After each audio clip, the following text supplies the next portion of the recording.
Hi, Art. Yeah, hi, Yitka. How are you? I'm fine. How are you?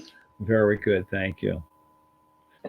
Tell me, what are the government measures in there? What's happening? How did it change your everyday life? Just what's Okay. going on Oh, there? okay. I think the whole United States was a little slow to start up doing things. Actually, I'm not quite sure of the figures, but I think that even in New York, we only had a tiny handful of cases, maybe a dozen at the beginning of March, and now, as of yesterday, New York State had over 180,000 cases.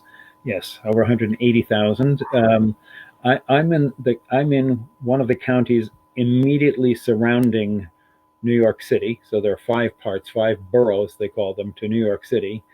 And 2 or 3 weeks ago, of those five, now my county is not one of those, but it's one. We're the one that borders New York City on the north. There's another one that borders it on the east. Actually, two, but the other one doesn't touch it directly. Uh, and as of a couple of weeks ago, my county had more cases than even any of the boroughs except for Queens. Then Brooklyn passed it, perhaps because they hadn't done enough testing yet.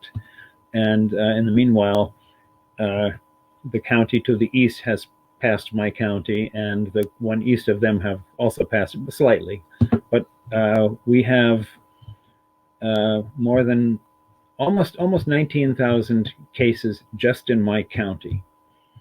Yeah, so So about 10, about slightly more than 10% of New York State's total. I think it was a little higher earlier on, uh, and yeah, a very significant. Obviously New York is the epicenter of cases, and it's I say New York State, but it's really the New York metropolitan area, which includes parts of New Jersey and parts of Connecticut as well.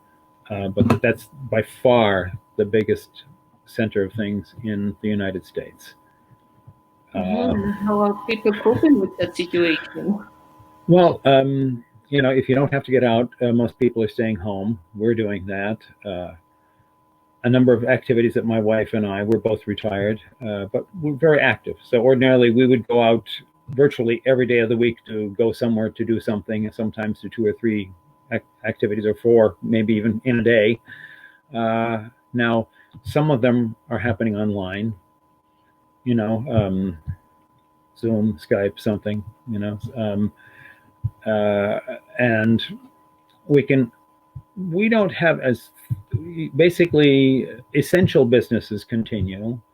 Um, Everyone else is more or less supposed to stay at home. It's not as strict. I'm talking on Skype with a guy I met online last year, but he's in northern Italy.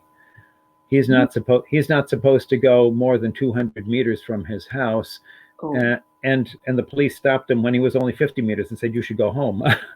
Now we don't have that, at least not yet. um, so my wife walks around the neighborhood every day. Um, she and sometimes I'm out there, or I work in the yard, or um, so we can get out. We and occasionally we drive to buy some food or some milk or something. yeah. What Although about this the shop? Are there any special measures in the shops? they've been putting kind of plastic plexiglass kind of screen between the cashier, like in the food markets and some of the other stores, uh, so that you're not breathing directly towards each other. Mhm. Um, and as of about last week, I guess it was, finally, in the United States, unlike many other countries, they have not had any regulations, not even any recommendation to wear face covering unless maybe you were sick or unless you're a health care professional. And I mean, one of the reasons was that um, there's a shortage.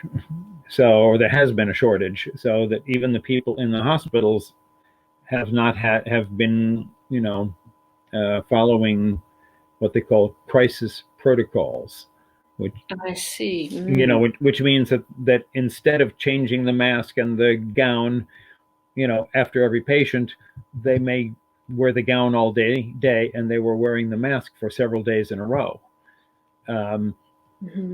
New York's governor says that that's no longer the case, but some hospital workers say it still is. So it's hard to know exactly what the situation is now, but there are somewhat more supplies. So now they're recommending that when you go out, particularly if you're going to be somewhere where there are other people, to wear some kind of, it could be homemade, face covering. But when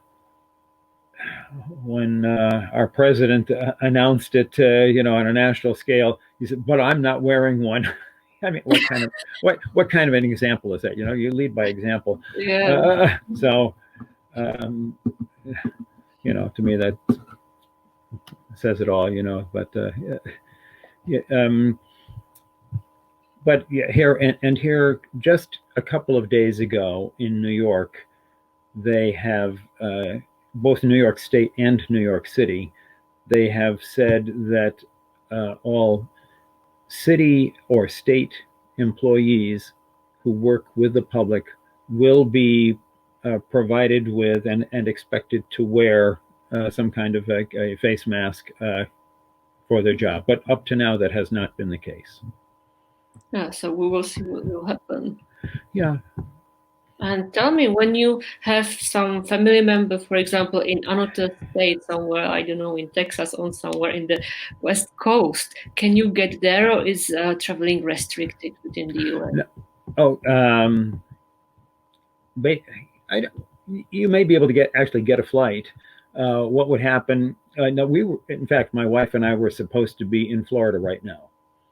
No. Because a number of people from the Northeast. Well, first of all, my nephew and his wife moved there a little over a year and a half ago.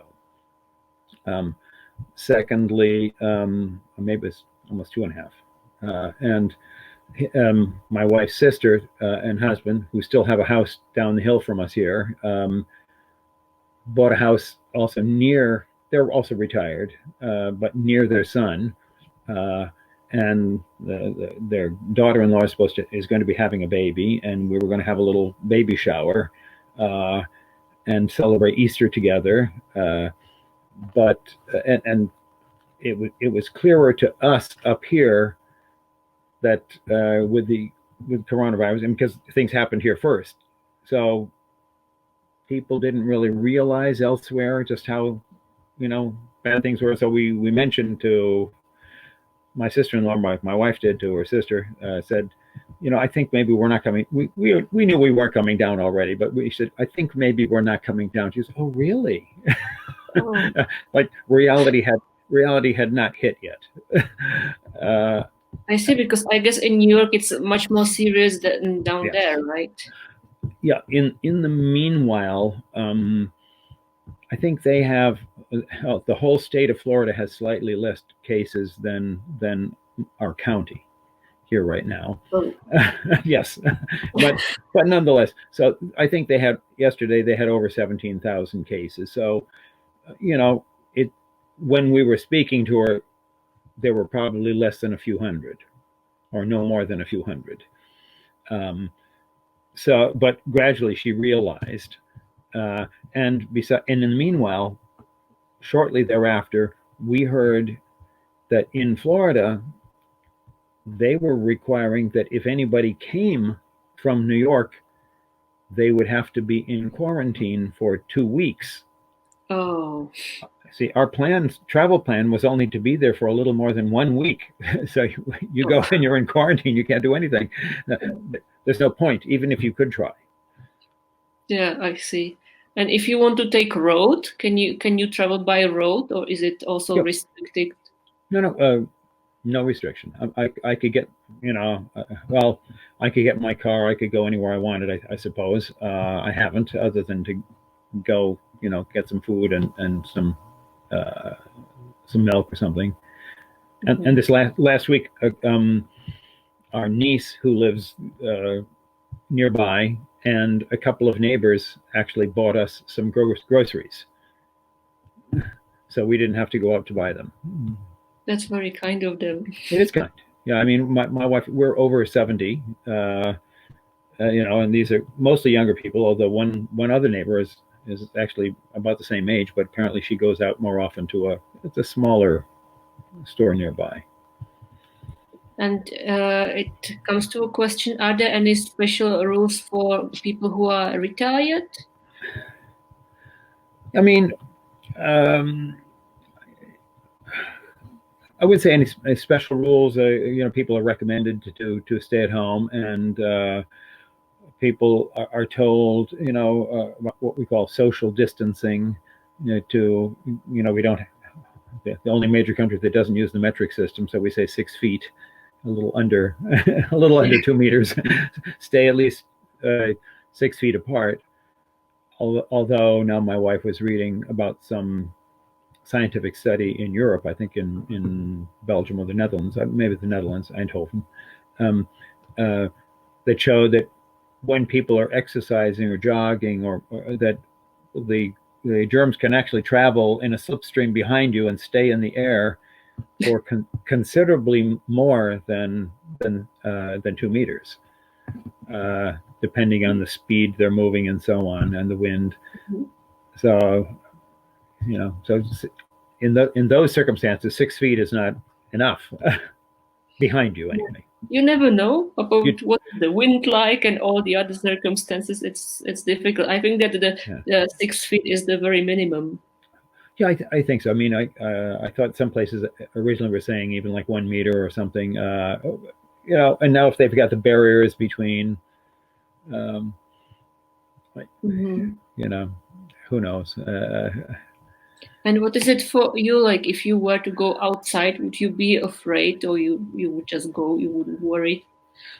I mean, it depends on doing what. I mean, well, you have. I call it. Some people are much more worried than others, and but there's, and for me, going out in the neighborhood just to walk around, if somebody else is coming, you can go to the other side of the street, or you can, you don't have to go right near them. We have some hiking, or some, you think in this fairly urban area, but it's actually very suburban. So it, individual houses with a certain number of feet between. It's not a large number, but there's separated homes with grass and some garden around each. So, there's a little bit of space. You can walk in the neighborhood easily. There are some hiking or like walking or bicycling paths where there used to be a railroad, but that railroad doesn't work. It hasn't been used for some time, a number of years, and so they turned it into a park. And there's a path, and there's near some of the highways. There are actually a number of trees, woods, and things, and so there's some places to hike, but the hiking path is narrower. So I see. We had been hiking there a little bit, but my wife prefers now. The streets are wider, nearby. Not as it's nice. It's not, but it's also nice to feel like you're almost in the woods. But and it's only a few blocks away. Mm-hmm. Yeah, it's nice to go outside, not to just stay at home, locked inside four walls. That's right. Well, but we're getting some chance, on the internet. I met my wife actually at a language club, speaking French and then later Spanish. I speak other languages too, but so a Spanish conversation group from our local library, or a library that's not too far, is now meeting on Zoom. Our language club, the Spanish group, they have other languages, but the Spanish group is also meeting on Zoom. We meet with some of our neighbors on Zoom. and I meet with somebody. I read some things in Russian every week with another friend. We do the same. So yeah, Zoom. It's good that we have these options now. Oh, absolutely. I mean, you think just a few years ago, the best you could do was get them on the telephone. Yeah. And you know, you can see people, so you feel like you're, even though you're physically not together, you feel much closer. Yeah. Okay. So thank you so much that Well, you're you certainly told welcome. about the situation in New York. Yeah. Well, thank you, and stay healthy. And very nice talking with you. Yeah. Same for you. Take care. Bye. Bye bye.